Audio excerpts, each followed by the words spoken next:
Ms. McNair, I actually don't understand the business that you were going into with the defendant. Whatever that business was, it had something to do with a restaurant. I'm going to give you a couple of minutes to try to explain the deal to me. You're going to show me whatever contracts you had. You're going to show me the receipts and the place where you took out $10,000 in order to give to Mr. Zaccarelli. And then you're going to tell me why you think that this court should award you $5,000 for a breach of contract. Do you understand? Yes, ma'am. Great. Let's start out with a brief explanation of what kind of business were you going into with Mr. Zaccarelli and how you found him. Amir had a current restaurant called Al Mirage, and so in May of 2014, Marcia and I were looking for a business. We were already discussing going to be business partners. What kind of business partners? She has a catering service. And what do you do? I actually work at a credit union. I've been there for 14 years. Keep going. And so Marcia was the one that found Amir. And so we got together and met at the restaurant. Yes, could you stand up, please?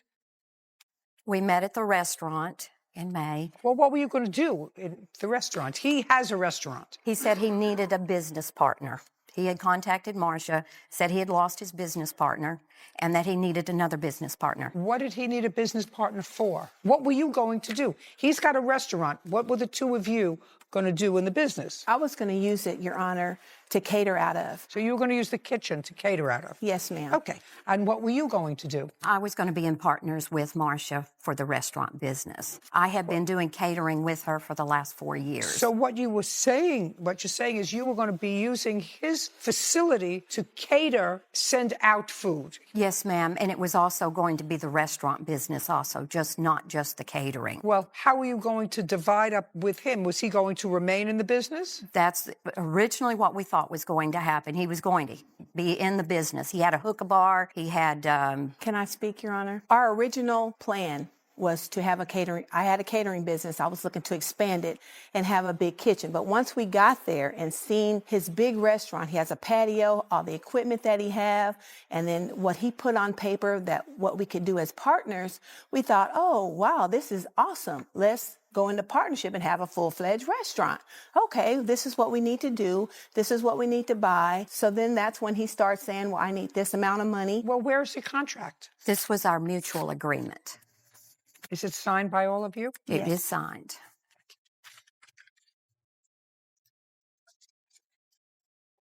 There's no date on this agreement. No, ma'am, but he met with his attorney, and his attorney sent us a contract. Well, I'd like to see it. And that was not signed either, but that was the original, what we had talked about doing. Well, this is what you talked about. It's undated. Yes, ma'am, because we just talked about it was all. Final documents of partnership will be drawn by an attorney, because this certainly, whoever drew this, who drew this up? Amir did. There are a lot of misspellings and poor grammar in here. You really shouldn't prepare an agreement without letting somebody read it over. Yes, Your Honor. This is what we received from his attorney on June the 5th. Okay, well, this was never signed. Yes, ma'am, it was never signed. Okay, so you give him how much money? I gave him $1,500 on May 29th, and then I gave him $8,500 on May 30th. And here's a copy of the cashier's check where he cashed them. Okay, and? And on May the 30th, he had given us the key, and we were looking around after he had left, and I had given him his money, and we found an eviction notice dated May 19th from the health inspector. Eviction notice or a... No, a closed down. Okay. He had been closed down as of May 19th. Can I see it, please?